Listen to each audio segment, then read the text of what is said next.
দুদিনের ভারত সফরে এসেছেন বাংলাদেশের প্রধানমন্ত্রী শেখ হাসিনা। দুই দেশের মধ্যে সম্পর্ক আরও ভালো করতে তার এই গুরুত্বপূর্ণ সফর বলে জানা গেছে। এরই মধ্যে শনিবার কাকসায় বাংলাদেশের জঙ্গি সংগঠনের সাথে যুক্ত থাকার অভিযোগে এক যুবককে গ্রেপ্তার করে রাজ্য পুলিশের স্পেশাল টাস্ক ফোর্স। শনিবার ঘটনাকে ঘিরে চাঞ্চল্য ছড়ায় এলাকায়। জানা গেছে, মানকর কলেজের দ্বিতীয় বর্ষের ছাত্র হাবিবুল্লাহ শেখ। বছর 20 ওই যুবক মানকর কলেজে কম্পিউটার সায়েন্স নিয়ে পড়াশোনা করে। লেখাপড়ায় মেধাবী ছাত্র হিসেবেই এলাকায় পরিচিত হাবিবুল্লাহ। শনিবার দুপুরে কাকসার মীরপাড়ার বাড়ি থেকে হাবিবুল্লাহকে গ্রেপ্তার করে এসটিএফ এর একটি দল।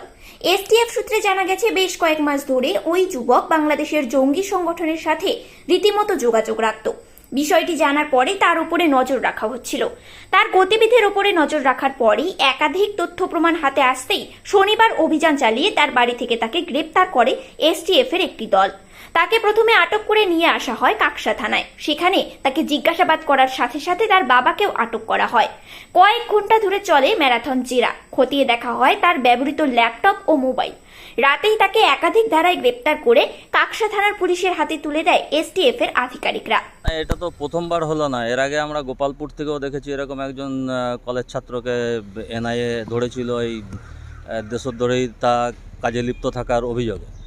তো এটা কাকসার বুকে এর আগেও দেখেছি আমরা, আর আমরা সত্যিই চিন্তিত। কাকসার বুকে এরকম বারেবার যে জঙ্গি সংগঠনে এখানে তাদের স্লিপার সেলটা ধরা পড়ছে, তা কাকসা বাসিন্দা হিসাবে এবং একজন রাজনৈতিক কর্মী হিসাবে আমরা সত্যিই চিন্তিত যে কাকসাটা কি শেষ পর্যন্ত এই উগ্রবাদীদের সেফ জোন হয়ে গেল নাকি, এটা মানুষের মধ্যে আজকে প্রশ্ন জাগছে। গতকাল আপনার দেখা যাচ্ছে যে এলাকাতে যত অধিকাংশ তৃণমূল নেতা থানাতে ভিড় করেছে, না, এটাও খতিয়ে দেখা দরকার রয়েছে যে এসটিএফের যে টিম এই ব্যক্তিকে বা এই ছেলেকে গ্রেপ্তার করেছে, তাদেরও এই কোনো রাজনৈতিক দলের সঙ্গে যোগাযোগ আছে কি না এটা খতিয়ে দেখা প্রথমে দরকার রয়েছে। কারণ আমরা জানি যে রাজনৈতিক আশ্রয় প্রশ্রয় ছাড়া কোনোদিন এরকম অসামাজিক কাজে বা এরকম দেশদ্রোহিতা কাজে লিপ্ত থাকা সম্ভব নয়। তারা সেফগার্ড নিয়ে একখানা সবসময় চলার চেষ্টা করে, এটা তো আগেও দেখা গেছে।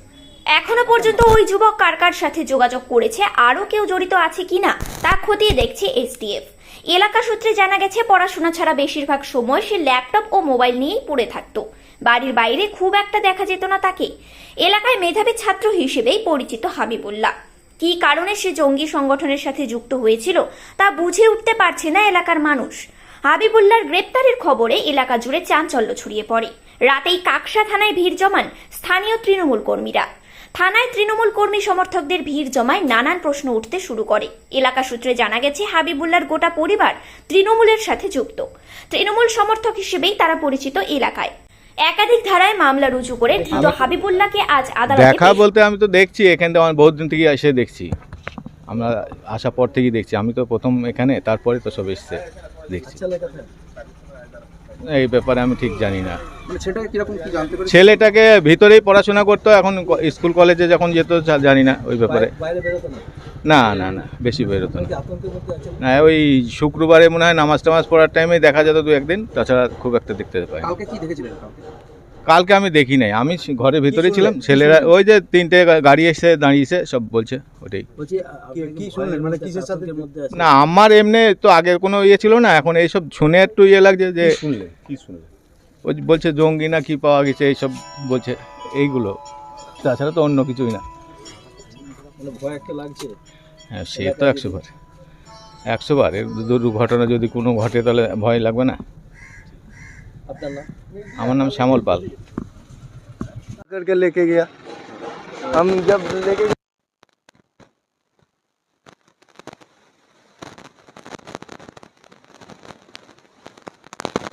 हमको नहीं पता, हम लोगों को तो कोई कुछ नहीं बोला। कल जानकारी मिला आपको? शांत चुपचाप। नहीं कुछ नहीं मिला।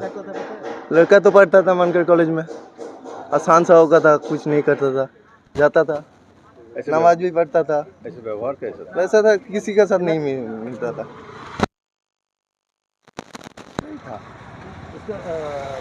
दो बच्चा था वो, और इस घर में एक बच्चा था, वो दोनों ही मिलके जाता था।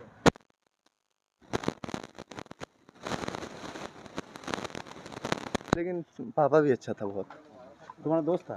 नहीं, मेरा दोस्त नहीं था। जान पहचान वाला है? क्या नाम नहीं, हम लोग यहाँ पर घर है, यहाँ पर ही रहता था, लेकिन किसी के साथ नहीं मिलता था।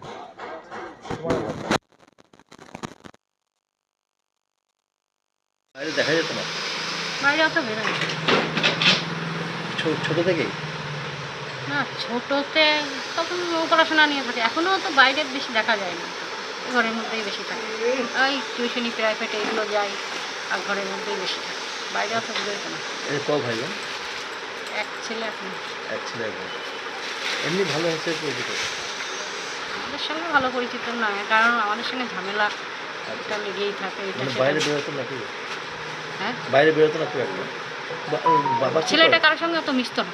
বুঝতে না, আচ্ছা বাড়িতেই থাকতো? হ্যাঁ, কারোর সঙ্গে মিশতো না, এমনি পড়তে টড়তে যেত, যে ঘরে এসে ঢুকে পড়তো। তো ওর বাবা কি করেন? বাবা তো ওদের গাড়ি আছে, সেই গাড়ি চালায়। গাড়ি চালায় বলতে লোক দিয়ে আচ্ছা ড্রাইভার আছে। লরি আছে? হ্যাঁ, আর ছাগল চাষও করে? হ্যাঁ, বাড়িতে অনেক ছাগল আছে। রাজনীতি করেনি কোনো কিছু? আর জানি না। কালকে কেউ এসেছিল দেখেছিলেন? কোনো পুলিশ টুলিশ কেউ? হ্যাঁ, কখন এসেছিল? কালকে দুপুরে এসেছিল। দুপুরে মানে কি করলো? আমি অতটা দেখি না, আমাদেরও মন মেজাজ অত ভালো ছিল না। কতগুলো বাড়িতে গাড়ি এসেছিল মোটামুটি? আমার ছেলে দেখেছে, বলছে চার গাড়ি এসেছিল। ঠিক। আপনার নাম? আমার নাম কল্পনা। কল্পনা কি? কল্পনা পান।